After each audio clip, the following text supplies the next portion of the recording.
Ó Deus, te agradecemos pela oportunidade de mais uma vez estarmos estudando a Tua Palavra nesse domingo, Senhor. Que ele seja maravilhoso nas nossas vidas, que seja um dia abençoado e abençoador para todos nós. Pai, que grata satisfação, Senhor, ter a oportunidade de estudar a Tua Palavra e passar para os meus irmãos aquilo que foi estudado. Nesse domingo nós desejamos um feliz domingo abençoado para todos vocês que estão nos assistindo nesse momento, que assistirão em outro momento, aos irmãos, aos amigos, todos aqueles que tiverem a oportunidade de estar cultuando junto conosco. Então eu agradeço pela presença dos irmãos, pelo privilégio de poder estudar a palavra do Senhor. Então nós estamos dando sequência ao estudo que vemos feito na EBD, que são a monarquia em Israel.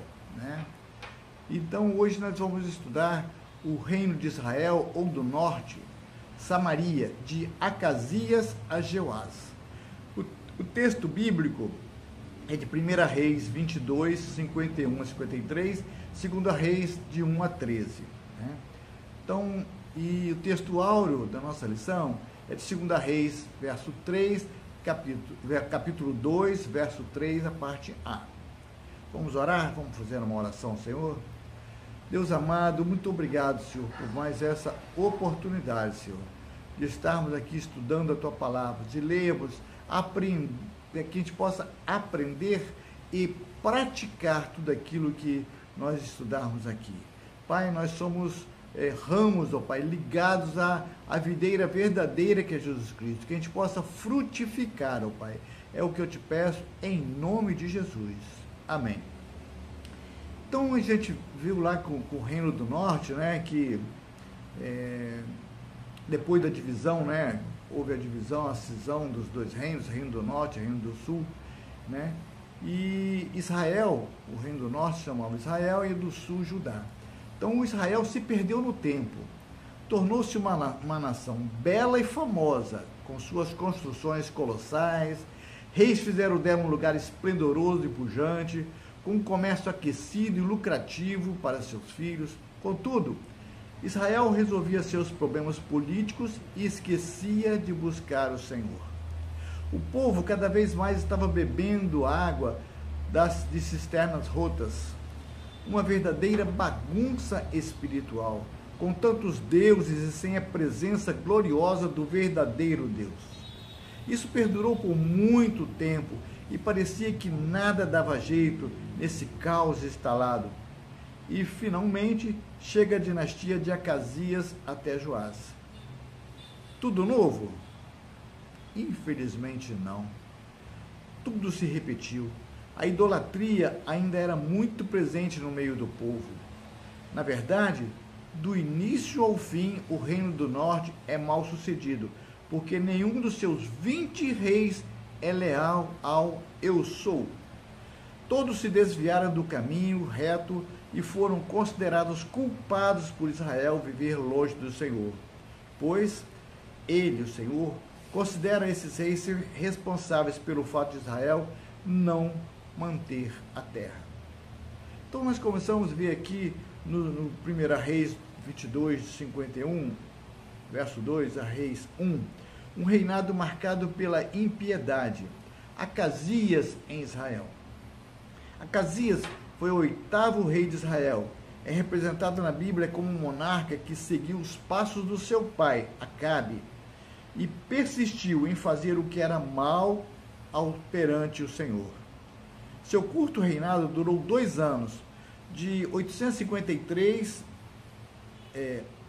até 852 a.C., perfazendo 2 anos. Foi marcado pela idolatria, desobediência e um trágico fim.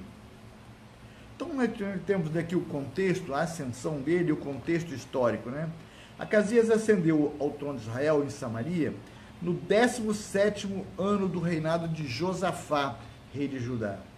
Ele era filho de Acabe e Jezabel, um casal conhecido por sua impiedade e por promover o culto a Baal em Israel.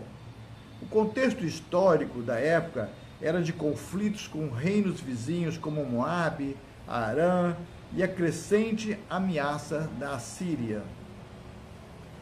A Bíblia descreve Acasias como um rei que seguiu os caminhos do seu pai, Acabe, e persistiu em fazer o que era mal perante o Senhor, servindo e adorando a Baal. Isso está em 1 Reis 22, 52 e 53.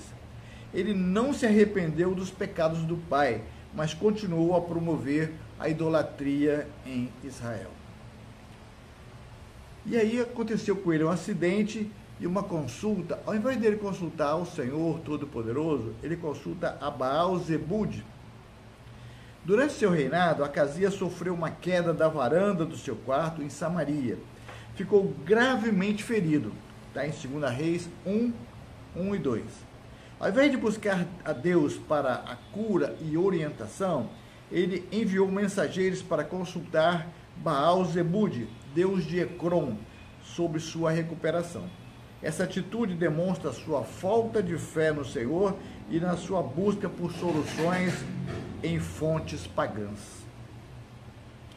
O profeta Elias, um dos mais importantes, mais proeminentes do Antigo Testamento, confrontou os mensageiros de Acasias e, posteriormente, o próprio rei, o próprio Acasias. Está em 2 Reis 1, de 3 a 18. Ele profetizou que Acasias não se levantaria mais da sua cama e morreria por causa da sua impiedade e por ter buscado um Deus estrangeiro ao invés do Senhor. E aí acontece a morte de Acasias. Conforme a palavra do Senhor por meio de Elias, Acasias morreu. 2 Reis 1,17. Seu reinado foi breve e marcado pela continuidade da impiedade que caracterizou o reinado do seu pai. Ele não deixou nenhum legado positivo para o reino de Israel. Podemos tirar lições e reflexões de tudo isso. A história de Acasias nos ensina sobre os perigos da idolatria e da desobediência a Deus. Sua vida nos adverte sobre a importância de buscarmos ao Senhor em todas as circunstâncias e de confiarmos em sua soberania. A consulta a Baal-Zebub e a rejeição do profeta Elias revelam a dureza do coração de Acasias e sua falta de amor a Deus. Então, nós podemos traçar paralelos com os dias atuais, Assim como Acasias buscou soluções em fontes pagãs, muitas vezes, nos dias atuais, as pessoas buscam respostas e soluções em coisas vãs, como superstição, horóscopos, gurus e outras práticas que não têm fundamento na palavra de Deus. É essencial buscarmos a Deus em todas as situações e confiarmos em seu poder para nos guiar e proteger. O reinado de Acasias serve como um alerta para nós. Devemos nos afastar de toda forma de idolatria e buscar a Deus de todo o nosso coração. Sua história nos lembra da importância de obedecermos aos mandamentos do Senhor, de buscarmos sua face em todos os momentos da nossa vida. E aí, nós traçamos agora um paralelo com a transição profética lá do Reino do Norte. Então, é uma despedida, do profeta Isaías e o recomeço, de uma nova profecia com Eliseu. Os capítulos de 2 a 5 do livro de 2 Reis narram um período significativo na história de Israel, marcado pela transição do profeta Elias para seu sucessor, Eliseu. Essa passagem bíblica aborda temas como despedida, recomeço, fé, milagre e o poder de Deus na vida do seu povo. Em 2 Reis, capítulo 2, nós vemos a despedida de Elias. O capítulo 2 narra os últimos momentos de Elias como profeta de Israel. Deus estava prestes a levá-lo para o céu, e Elias, sabendo disso, se despede de Eliseu, seu fiel discípulo e sucessor. Eliseu, por sua vez, demonstra sua lealdade e compromisso em seguir Elias em seus últimos momentos. A transição profética e o chamado de Eliseu. Antes de ser levado aos céus, Elias realiza alguns milagres, como dividir o rio Jordão com seu manto, permitindo que ele e Eliseu atravessassem a pé. Ao ser questionado por Eliseu sobre o que ele deseja, Elias oferece a ele uma porção dobrada do seu espírito profético. Após a partida de Elias, Eliseu assume o manto profético e se torna o novo líder espiritual de Israel. Ele realiza diversos milagres, demonstrando que o mesmo poder que operava através de Elias agora estava com ele.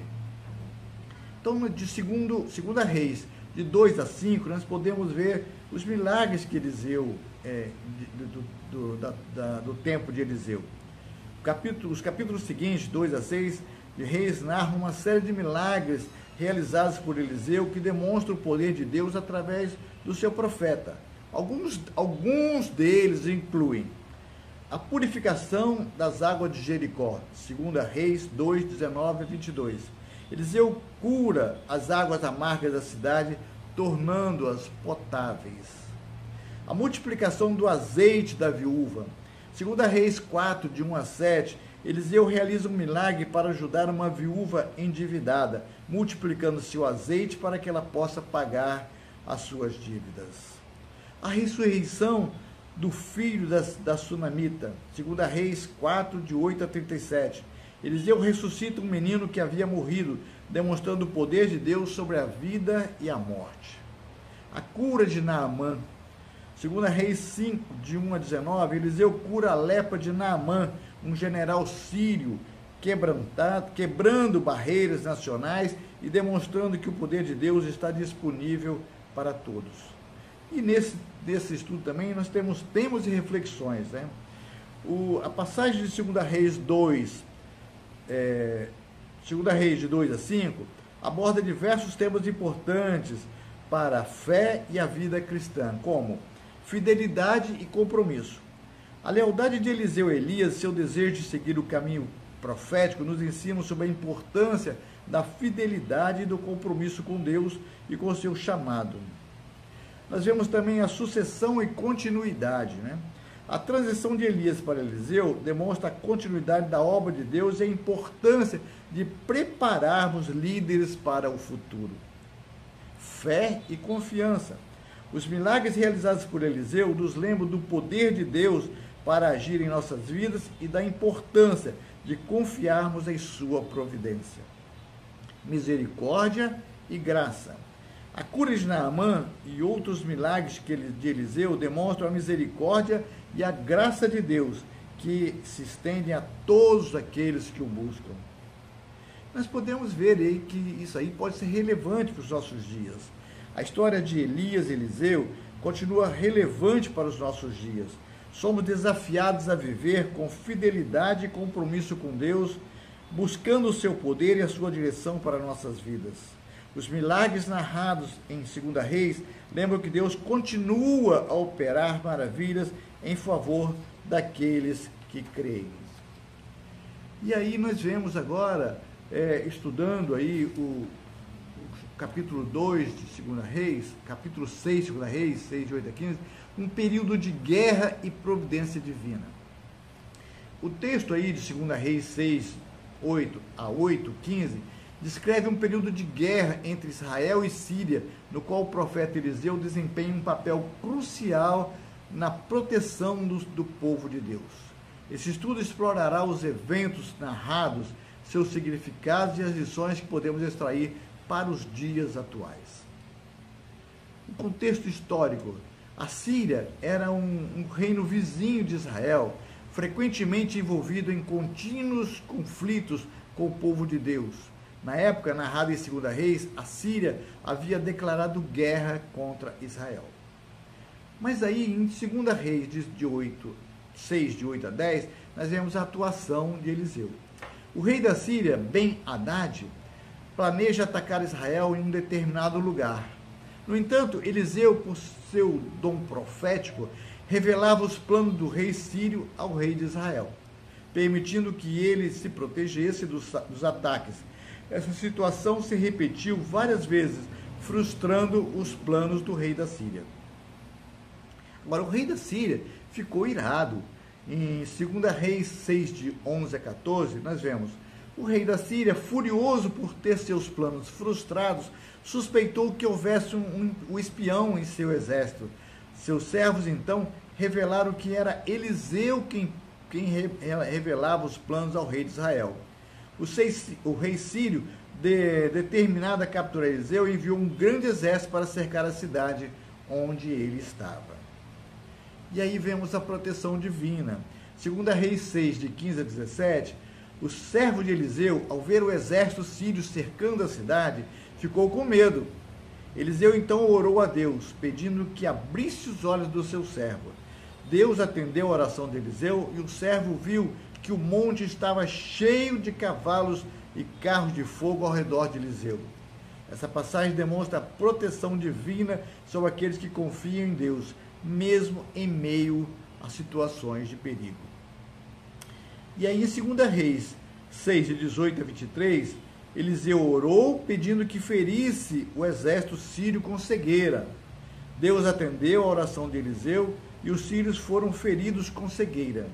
Eliseu então os guiou até Samaria, onde estavam as forças de Israel.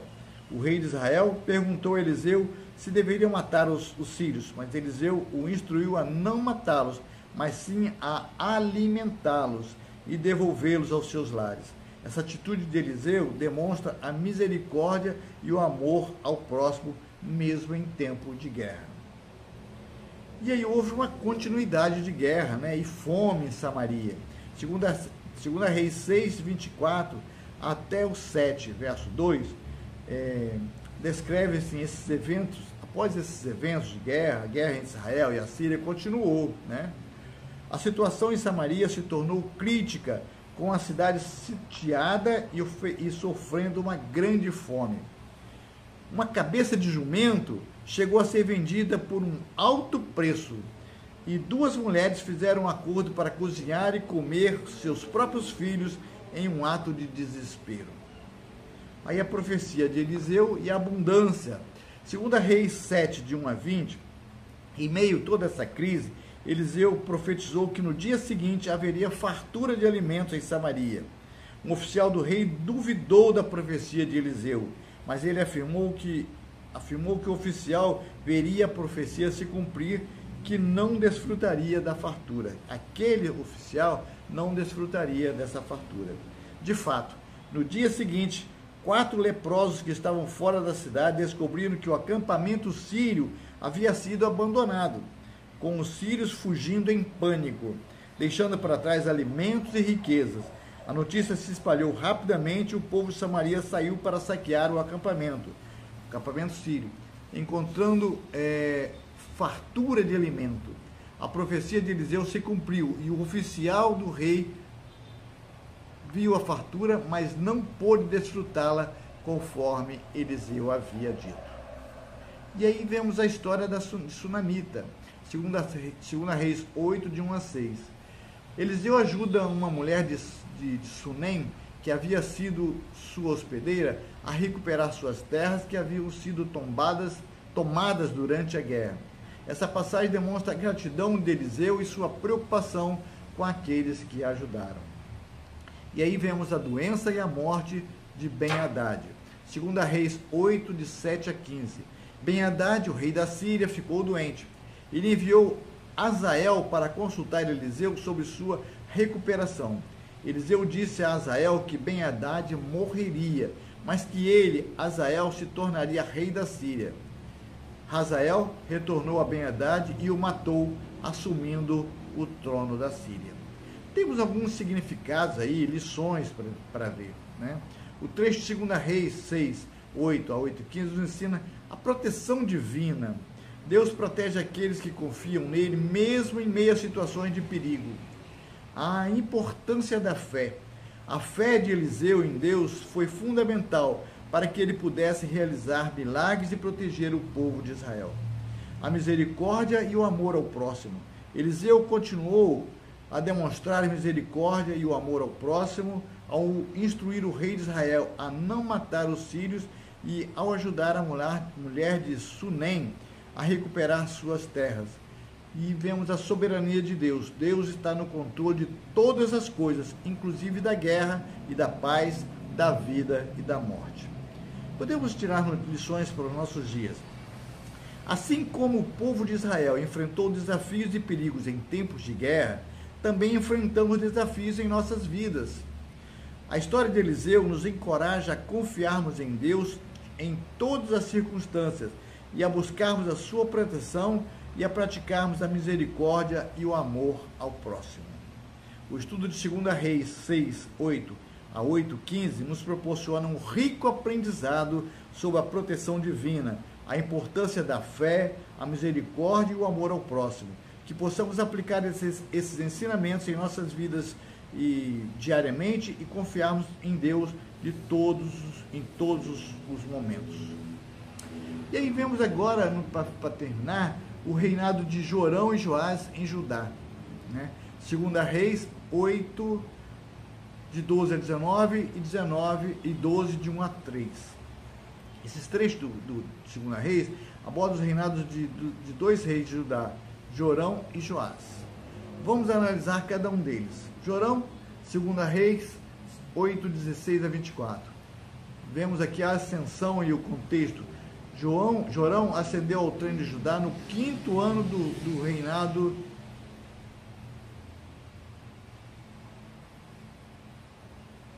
Acasias,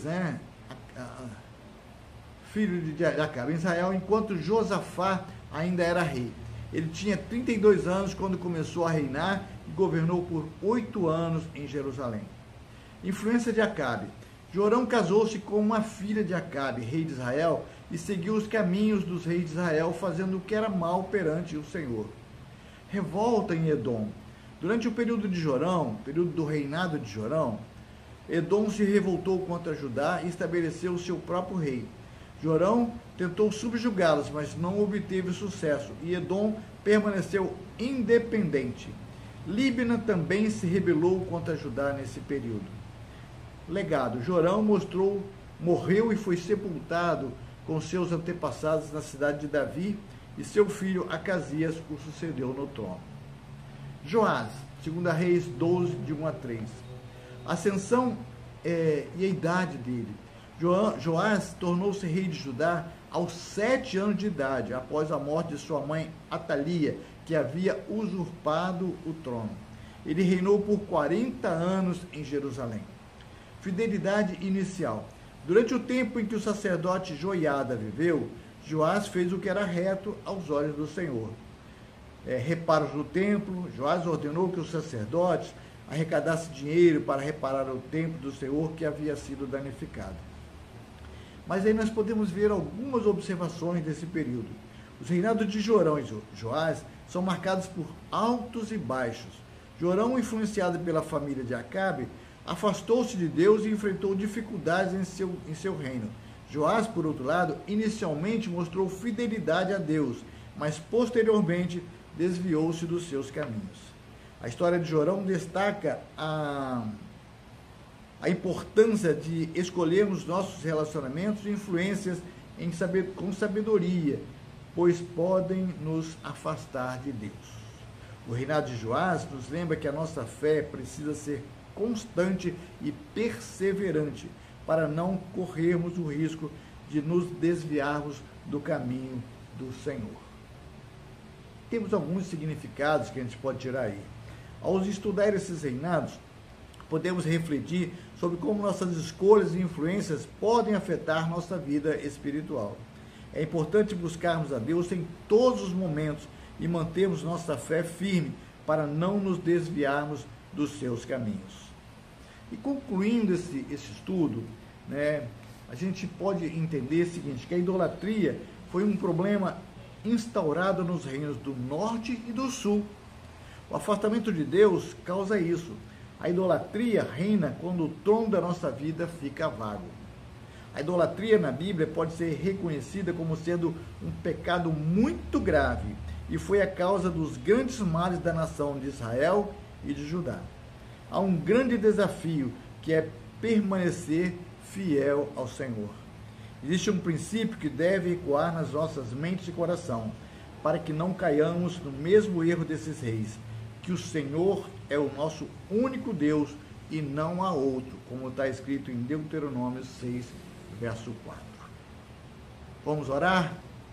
Deus querido, Deus amado, obrigado, Senhor, por essa oportunidade, Senhor, de lermos, estudarmos a Tua palavra, que possa ter ficado claro em nossos corações, que nós devemos seguir somente ao Senhor, não devemos dar atenção a outros ensinamentos que não sejam os Teus ensinamentos, não devemos seguir em outras linhas que não seja a Tua palavra, porque a Tua palavra é a verdade, a Tua palavra nos consola, a Tua palavra nos edifica, a Tua palavra nos molda segundo a Tua vontade, a Tua palavra nos mostra que nós estamos em Ti, nós estamos enxertados no Senhor, através de Jesus Cristo, aquele que morreu na cruz no nosso lugar, derramando um sangue precioso no nosso lugar, mesmo quando nós não merecíamos.